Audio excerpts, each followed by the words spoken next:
আয়াতুল লিল মুকিনিন ওয়া ফি আনফুসিকুম আফালা তুবসিরুন। বান্দা, তুমি দুনিয়ার যে সমস্ত নিদর্শন রয়েছে তুমি সব নিজের মধ্যে লক্ষ্য করলে পাবে। আমরা লক্ষ্য করি না, তাইলে যত লক্ষ্য করি না তারপরে আমরা আল্লাহকে কেমন করে চিনব? আল্লাহকে চেনার একটা অস্ত্র হচ্ছে এটাই, আমি যদি ভাবি তো ভাবলেই আমরা আল্লাহকে চিনতে পেরে যাব। যদি আল্লাহ রব্বুল ইজ্জত বলে দিয়েছেন লাউ কানা ফীহিমা আলিহাতুন ইল্লাল্লাহ লাফাসাদাতা। আল্লাহ বলেন আমি আল্লাহ ছাড়া যদি দুনিয়ায় আরেকটা আল্লাহ থাকতো তাহলে দুনিয়ার নিজাম দারহাম বারহাম হয়ে যেত, দারহাম বারহাম হয়ে যেত। তাইলে বোঝা গেল এখন পর্যন্ত দুনিয়ার নিজাম বাকি রয়েছে, দুনিয়ার সিস্টেম আল্লাহ বাকি রেখে দিয়েছে, মানে দুনিয়ায় দারহাম বারহাম হয় নাই। এটা আমার বুঝে নিতে হবে এক আল্লাহ আছে। আল্লাহ আমরা যেই ঘরটা বানিয়েছি এই ঘরটার জন্য আমার কত ব্যবস্থাপনা রয়েছে, চারদিকে চারটা দেওয়াল, তারপরে আবার মাথায় ছাদ দিয়ে আমরা খাড়া করে রেখেছি। এটা পাঁচটা জিনিস, এই পাঁচটা জিনিসের স্তম্ভ আমরাকে দুনিয়ার বিধান। একটা ঘর বানাইতে গেলে পাঁচটা স্তম্ভ রয়েছে।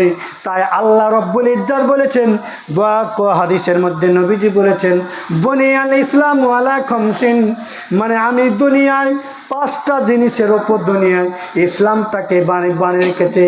তো প্রথম কলেমা হচ্ছে লা ইলাহা ইল্লাল্লাহ। এই কলমা, নামাজ, রোজা, হজ, যাকাত।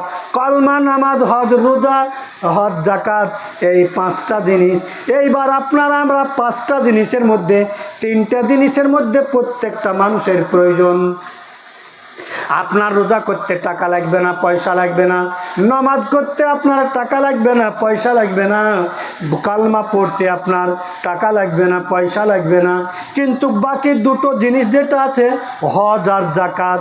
হজ যাদের অনেক টাকা থাকবে, যারা সাহেবে নেশাব হবে, যারা হজ করা ফরজ হবে তারা হজে যাবে।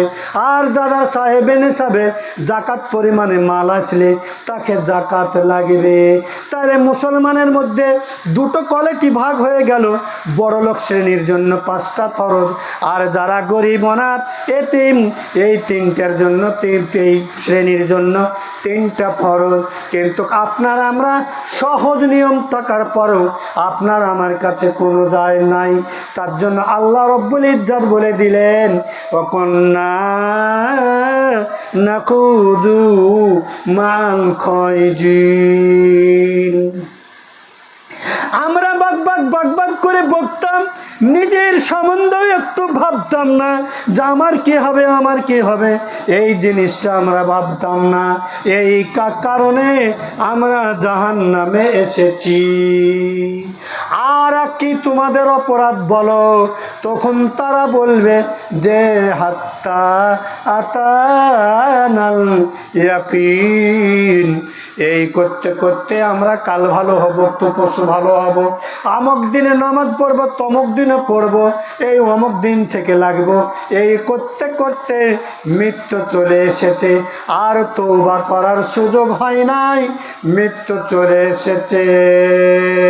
তাই কবি বলেন আপন আপন কররে মন, আপন মোদের কেহই নাই, আপন যিনি পাবেন তিনি আছেন শুয়ে মদিনায়। আল্লাহুম্মা সাল্লি আলা সাইয়্যিদিনা মাওলানা মুহাম্মদ ওয়া আলা আলি সাইয়্যিদিনা মাওলানা মুহাম্মদ। ভাই বলেন 8টা 2 বাজছে। আপনারা বলবেন আপনি বলেন, আর আমি বলবো আপনারা বলেন। আমাকে যদি এই রকম 2-4 ঘন্টা সময় দেন, শরীর হাঁপসে যাবে। কিছু গরম গরম দুধ খাবো, দেয়া কি করব, আবার শক্তি বাড়াবো, ঘন্টার ঘন্টা চলতেই থাকবে। হাদিস কোরআন এত অলৌকিক সম্পদ, এ ভুলে শেষ করা যাবে না। এক্ষুনি আজান হবে, তো আপনারা বলেন আপনাদের ধৈর্য আছে? আছে? আছে? ধৈর্য আছে? ধৈর্য আছে? রে হ্যাঁ না না বলেন না, ওটাই তো চাচ্ছি আমি। তাহলে আর 2-10 মিনিট হোক। আপনাদের দেখুন ধৈর্য আছে, আর 2-10 মিনিট হোক। এখন যে 10 মিনিট কথা বলবো সেটা হচ্ছে কালু ভাই যে দুনিয়া ছেড়ে চলে গেছে, আর তারই নামে দোয়ার মাহফিল হচ্ছে।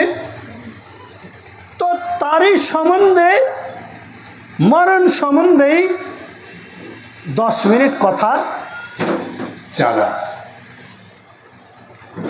আল্লাহ রব্বুল ইজ্জত বলেন, মানুষ যখন দুনিয়া ছেড়ে চলে যায়, সমস্ত মানুষ যখন দুনিয়া ছেড়ে চলে যায়, তখন তার সাথে 3টা জিনিস যায়। 3টা জিনিস যায়।